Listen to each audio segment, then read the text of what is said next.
प्रणाम, नमस्कार। बहुत स्वागत है आपका उस कार्यक्रम में जिसका नाम है हे प्रभु आनंद दाता। और इसके एक और नए एपिसोड में हम आपका स्वागत करते हैं। आज जिस विषय पर हम अपने विद्वान वक्ता के समक्ष जिस विषय को रखने जा रहे हैं वो विषय कहीं ना कहीं आत्मकेंद्रण से जुड़ा हुआ है। हमारे एक मित्र के साथ चर्चा के दौरान उन्होंने अपने मन की पीड़ा व्यक्त की। मित्रों से कई बार व्यक्ति सहज रूप से कह जाता है। उन्होंने कहा कि शरद भाई, मैं अक्सर सोचता हूँ कि समाज के लिए कुछ करूँ, लेकिन मैं महसूस करता हूँ कि ये सिर्फ एक पाखंड है, दिखावा है। कई ऐसे मौके आते हैं, कई बार मैं सोचता हूँ कि मोहल्ले की सफाई का एक अभियान छेड़ूं कि ये हमारा अपना मोहल्ला है। मैं पम्फलेट तैयार करूँ कि कृपया सब अपना मोहल्ला साफ़ रखें, एक सार्वजनिक अपील है हमारी, और सबके घर में वो पम्फलेट्स डाला। लेकिन फिर सोचता हूँ मजाक उड़ेगा। फिर मैं सोचता हूँ मैं अपना नाम नहीं डालता, रात को देर रात 12-1 बजे घरों के नीचे खिसका दूँ। लेकिन फिर भी लगता है कोई समझ जाएगा तो कहेगा अरे नाम लिखना अच्छा होगा। बोले इसी उधेड़-बुन में वो काम ख़त्म हो जाता है। मोहल्ले में कई बार कचरे का ढेर दिखता है, लेकिन हम नगर निगम को ही मानते हैं कि ये उसी की जिम्मेदारी है। भोपाल के बड़े तालाब को लेकर उनका कहना है कई बार साफ़ सफाई का अभियान चलता है तो मुझे लगता है कि छुट्टी के दिन 1 घंटा मैं भी हाथ बटा लूँ, आखिर ये झील हम सबकी है, लेकिन नहीं कर पाता। बस बच्ची का एडमिशन, और कई बार तो उसको भी पूरे मन से नहीं करते, क्योंकि ये है क्या, इसको उन्होंने समझने के लिए, क्योंकि उन्हें मालूम है कि ये कार्यक्रम मैं करता हूँ, तो उन्होंने कहा अपने विद्वान वक्ता के समक्ष ये हमारा विषय रखिएगा कि क्या हम सभी इसी उलझन में चले गए हैं। जिस तरह के अपराध आजकल घटित होते हैं, पड़ोसी को बगल नहीं मालूम, वो कहते हैं साहब वो तो आते थे, किसी से बात नहीं करते थे। आज से 30-40 साल पहले तो ये परंपरा बिल्कुल नहीं थी। कोई बात नहीं भी करता था तब भी अरे साहब बात किया करो साहब, ऐसा नहीं है साहब, हम लोग सामाजिक प्राणी हैं, फला फला साहब, थोड़ा मिला करिए साहब, होली पर आया करो जरा साहब, ऐसा नहीं है साहब, भले ही आप सनातन परंपरा वाले नहीं हो लेकिन आया करो भैया, ऐसा थोड़ी होता है यार। आपके बच्चे छोटे छोटे सबसे मिलो जुलोगे, जानो पहचानो। ये परंपरा कहाँ जा रही है धीरे धीरे। अब हमें ऐसी आदत हो गई है कि जैसे हम बाहर निकलते हैं, फ्लाइट का टिकट लेते हैं, ट्रेन का टिकट लेते हैं, रेस्टोरेंट में बिल चुकाते हैं, वैसे ही हमें ऐसा लगता है समाज के लिए भी ऐसी कोई स्लिप हो जाए, बिल बन जाए समाज का कि आप ले लो भैया। जैसे हम दुर्गा जी का चंदा देते हैं, गणेश जी का चंदा देते हैं, होली का देते हैं, हमें मालूम नहीं कौन ले जा रहा है। एक अजीब सा चेहरा झाँकता, हाँ बोलिए, कहाँ होली जला रहे हैं? हाँ अच्छा, किधर, इसी मोहल्ले के हैं आप? अच्छा ठीक, हाँ अरे सुनो भाई शीला, वो लेके आना, ये कुछ बच्चे आए मांग रहे हैं चंदा। आपको ना मालूम है, ना आप कभी जाते हो वहाँ। हाँ आपने निकाला पैसा, कितना, 500 बहुत ज़्यादा है भाई, 250 दे दो, 250 दे दिया। तो ये प्रक्रिया क्या हमें एक सुरक्षित समाज, सुरक्षित मानवीय दृष्टिकोण की तरफ ले जा रही है? समझेंगे इसी को। भगवत गीता के अध्येता, मानस मर्मज्ञ प्रोफेसर डॉक्टर सुरेंद्र बिहारी गोस्वामी जी से। डॉक्टर साहब प्रणाम जी। आज आपने बहुत लोकोपयोगी विषय हमारे सामने रखा है। मुझे ध्यान आता है पिताश्री एक दोहे की पंक्ति कहा करते थे, कृपण कोथली मनुज तन और दो एक समान। कृपण कोथली मनुज तन दो एक समान, और आवत ही हर्षे नहीं निकसत निकरे प्राण। कंजूस की पोटली और मनुष्य का जीवन दोनों एक जैसे। आवत ही हर्षे नहीं, जब तक जीवन में आते रहे, जीवन मिलता रहे, पैसा मिलता रहे, अच्छा लगता है। निकसत निकरे प्राण, लेकिन अगर इसमें से कुछ निकल गया तो प्राण निकल जाते हैं। उनको लगेगा अरे ऐसा कैसे हो गया। हमारे यहाँ जीवन में होता ये है कि हम वास्तव में जिनके मन में ये प्रश्न आया है उन पर ईश्वर की बड़ी कृपा है। जब भी कभी आप इस प्रकार की सोच करते हैं तो समझ लीजिए ऊपर की बैंक में आपका खाता खुलने वाला है। 2 प्रकार के खाते हैं। नीचे की बैंक का खाता तो आप भरते रहते हैं, निकालते रहते हैं, वो खाता यहीं छोड़ जाना है। उसमें से कुछ छाप नहीं ले जा पाते। राजा रंक सभी लोग यहीं छोड़ जाते हैं। ये वो भौतिकता है जो वो मृग मारीच का है, जिसमें भटक कर पूरा जीवन चलता है। न जाने कितने बोर्ड बनाए आपने घरों पर, न जाने कितने वस्त्र आपने पहने इस नासवान शरीर पर, न जाने कितने आभूषण, कितने पद गरिमाओं से सुशोभित होते रहे, लेकिन सब यहीं पर, यहाँ से कुछ नहीं ले जाना है। लेकिन जहाँ के आप हैं ना, वहाँ पर भी बैंक से कॉल आते रहता है कि भाई साहब इसमें कुछ डला नहीं है, ओवरड्राफ्ट चल रहा है, यहाँ थोड़ा सा आप जमा कर देते। या कई बार ऐसा आता है कि पहली बार जब आपके दिमाग में इस प्रकार की सोच आती है, इस सोच को कहते हैं परम चिंतन। परम चिंतन, परम, जहाँ भी परम लग गया वो अत्यंत भाग्यवान चिंतन है। आपके मन में ये प्रीति आई है जन्म जन्मांतर से, कहीं ना कहीं की वो जिज्विषाएं आई है। कितना लिया आपने संसार से, संसार ने सुंदर धरती दी, संसार ने सुंदर जीवन दिया, संसार ने सुंदर नौकरी दी, संसार ने सुंदर रोजगार दिया। अब आप कहेंगे नहीं बड़ी नौकरी नहीं दी, दी ना नौकरी, परिवार दिया, बच्चे दिए सब। अब तुम संसार को क्या दे रहे हो? परमात्मा कृष्ण एकादश स्कंद में एक सुंदर धर्म की स्थापना करते हैं। वो कहते हैं सर्वाश्रम सर्वभूत हितरता धर्म होना चाहिए, सर्ववाणिक धर्म होना चाहिए, और उस धर्म का नाम देते हैं सेवाश्रम। सेवाश्रम, उस धर्म के प्रणेता बहुत सुंदर हैं, हनुमान जी, भरत जी, ये सब लोग उस सेवाश्रम धर्म के प्रणेता हैं। शबरी, तुलसी, जिन्होंने भी अपने लिए नहीं संसार के लिए कुछ करने का सोचा और किया, वो इस धर्म के सेठ जी हैं। अपने लिए कुछ नहीं किया उन्होंने, लेकिन इसका भास भी नहीं है उनको कि उन्होंने कुछ किया। भास भी होगा आपको तो वो बैलेंस वहां जमा नहीं होगा। वहां का फिल्ट्रेशन बड़ा कठिन है। हर मन में ये भाव आते हैं। आप अपने बच्चे को रोता हुआ देखते हैं तो खराब लगता है, लेकिन कोई दिन तो ऐसा आता होगा ना जब सड़क में रोता हुए बच्चे की क्रंदन सुनकर आपके पैर ठिठकते होंगे। बस वो खाता खुलने की बारी रहती है। आपने उसके आंसू पोंछ दिए ना तो आप सेवाश्रम धर्म के पुजारी हो गए। आपका दान वही है। मंदिर में चढ़ा हुआ है दान का अपना फल होगा, किसी को दिए हुए दान का अपना फल होगा, लेकिन इस फल का कोई मूल्यांकन नहीं है। अमूल्य दान है, ये अमूल्य दान है जो चुपचाप आप कर देते हैं। आपका मन कह रहा है कि देना, जैसे सरकार ज्यादा इनकम होने पर इनकम टैक्स काटती है, वैसे ही ऊपर से भेजा है तुमको, यहाँ पर तो कुछ टैक्स तो दे। जी, वहां वाले को भी तो टैक्स दे। तेरे को संसार की इस भौतिकता का आनंद दिया, तुमने कौन सा टैक्स दिया है? तो आप ध्यान रखिए, परमार्थ का जो भी काम आप करते हैं, उस परमार्थ के परम कार्य को ही वो कर है जो यहाँ करना है। बहुत सारे लोग अपना अधिकार नहीं समझते, अधिकार की व्याख्या नहीं कर पाते। अधिकार का अर्थ होता है दायित्व संपन्न होना। बहुत सुंदर। आप बोलिए ना अधिकार को पूरी तरीके से। जब आप बोलते हैं स्वतंत्रता मेरा जन्म सिद्ध अधिकार है, तो वो संत बोल गए लोकमान्य तिलक जी, तो उनने उसकी डिक्शनरी में लिखा है। इसका मतलब क्या हुआ कि स्वतंत्रता को बनाए रखना तेरा दायित्व है, वही तेरा अधिकार है। तो तू क्या दायित्व संपन्न हुआ? तुमने इस दिशा में कोई काम किया? तुमने सरकार को एक चक्रवर्ती सुदर्शन चक्रधारी देवता समझ लिया है कि हर काम सरकार करेगी। अरे तुम सरकार हो, तुम तंत्र हो भाई, लोकतंत्र हो। तुमने अपने तंत्र में से एक तंत्र वहां स्थापित कर दिया है, उसकी धुरी तुमसे ही जुड़ी है। ठीक बात है। तो तुम क्या कर रहे हो उस तंत्र की प्रक्रियाओं के लिए? दया धर्म को मूल है, और पाप मूल अभिमान। ये दया का चिंतन है। दया का अर्थ वो नहीं है कि वो बेचारा कितना गरीब है, ये दया नहीं है। दया है वहां के बैंक के चेकबुक का नाम। बहुत सुंदर बात कही। वहां का जो बैंक का चेकबुक है, कितना सुंदर जीवन मिला तुझे, कितने सारे जीवन की सारी प्रक्रियाएं मिली तुझे। प्रकृति ने अपनी गोद में कितने अच्छे से खिलाया है रे, लेकिन भार हो गया तू। कुछ नहीं किया, जीवन भर स्वार्थ स्वार्थ स्वार्थ करते रहा, परमार्थ कुछ किया ही नहीं। आप ध्यान रखिए, अभी आप कह रहे थे कि पड़ोसी को ये भी नहीं मालूम रहता है कि यहाँ कौन आकर रह गए हैं। पड़ोसी को आपका गुण नहीं मालूम रहता, लेकिन ढूंढ के अवगुण के बारे में ध्यान रखता है।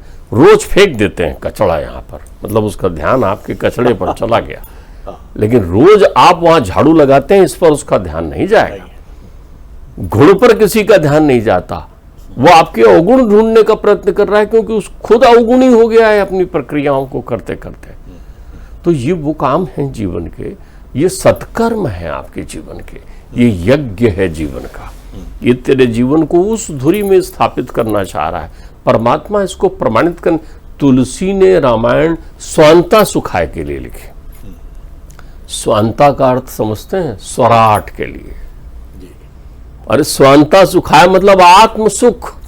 तो आत्मा तो निर्विकार है ना, वो सुखी स्वार्थ से नहीं होता, परमार्थ से होता है। वाह वाह, बहुत सुंदर। स्वांता का अर्थ होता है परमार्थ। तुमने कितना परमार्थिक काम किया है, वो परम धर्म है, वो सेवा धर्म है, वो किया। घर के रोते बच्चे को चॉकलेट देकर चुप कराया, लेकिन पड़ोस के रोते बच्चे के लिए क्या किया तूने? जब तुम भोजन कर रहे होते ना ऐसा बढ़िया, अरे क्या बढ़िया चटनी, अचार, पापड़, उस समय थोड़ा सा सोच लिया करो कि कोई ऐसा व्यक्ति तो नहीं है आपके घर या परिवेश में जिसने भोजन न किया हो। जैसे ही शक्ति आए तुम्हारे हस्ताक्षर करने की कला पर, यहाँ मेरे हस्ताक्षर में अब वो बल आ गया है, मैं कोई काम कर सकता हूँ, वैसे ही अपने अस्तित्व को मिटा देना और सोचना कि मैं किसी और का कैसे भला इस हस्ताक्षर से कर सकता हूँ। कितने लोग इतना सोचते हैं? साहब बन गए पढ़ा के, चपरासी ने आईएएस खड़ा कर दिया, तो आईएएस बनते ही सबसे पहले कितने चपरासियों का भला किया? ये सोच, ये चिंतन कर। धन नहीं था तो विपन्नता के सारे गुण मालूम है ना, दुख मालूम है ना, तो देख कोई और विपन्न तो नहीं है। जब सुंदर वस्त्र पहनकर आप निकले और आईने के सामने में खड़े हो, तो कितने लोग संकल्प लेते होंगे कि आज कोई फटे वस्त्र में दिखेगा तो उसकी मैं मदद करूंगा। बताना नहीं है, संगठन नहीं बनाना है। अरे कमाल हो गया, मैं एक जगह, नाम नहीं लूंगा, उस स्थान पर गया, वहां एक बड़ा संगठन, वो परहित के लिए बड़ा वो मेला लगा के रखा था, ये मुफ्त में ले जाइए, ये बांट रहे हैं और पेपरों में छाप रहे हैं। ये एक गरीब को 4 जने चादर उड़ा रहे थे, फोटो में छापे। मुझे लगा चादर उड़ा रहे हो कि कफन उड़ा रहे हो, कि इन्होंने बांटे इतने चादर। अच्छा है, आपका प्रस्तुतिकरण विदित होने पर 4 लोग प्रेरणा लें, अच्छा है, लेकिन कहीं तुम्हारे अंदर की कृपणता और बढ़ी तो नहीं है? उसमें ये कृपणता तो नहीं आ गई कि तुम्हें कोई प्रशंसा करे? ठीक बात है। आज से 25 वर्ष पहले मैं लंदन के एक ट्यूब स्टेशन पर अपने पुत्र के साथ खड़ा हुआ था। मेरी नज़र पड़ी उस ट्यूब स्टेशन में 25 वर्ष पहले। मैंने देखा कि मेरे किसी साथी ने वो टिन का, वो जूस पीने वाला टिन पैक आता है, वो वहीं सड़क में, उस समय तो भारतीय रेल और भारतीय यहाँ व्यवस्था में स्वच्छता अभियान इस स्वरूप में नहीं था, छोड़ दिया होगा, फेंक दिया वहीं। मैं धीरे से घूमते हुए पहुंचा, उसको उठा के डस्टबिन में डाला। मेरा पुत्र मेरे पास आया, जो वहीं रहता था।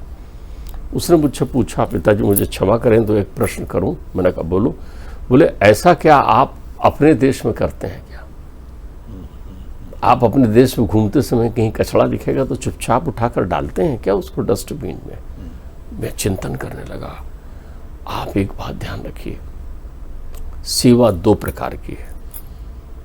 एक बता कर की जाती है, वो दिखावा है। एक चुपचाप की जाती है, वो पूजा है। तो सेवा आप पूजा के रूप में कर रहे हैं क्या? दान आप वहां खुल रहा है खाता। और सुनिए, इसी के लिए ही मनुष्य जन्म मिला है, इसी का ही फल आपको मिलता है। भौतिकता आपको फल नहीं देती, फलीभूत आप भौतिकता से नहीं देते। धन आ गया ना तो करिए ना भंडारे का आयोजन, दीजिए ना गरीबों को। खोल दीजिए एक भोजनालय कि केवल 1 रुपए में भरपेट भोजन करके जाओ। लगा रोज वहां अन्नपूर्णा का दान दे, कोई एक आदमी भूखा ना रहे वहां पर।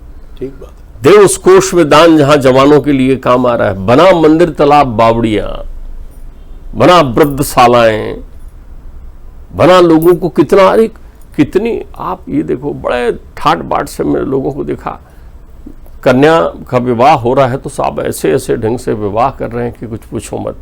वहीं घर में काम करने वाली एक अपने बैठी है जो सेविका है आपकी, उसकी बेटी बड़ी हो गई है, लेकिन लोग दहेज मांग रहे हैं, पैसा नहीं बेटी को विदा करने के लिए।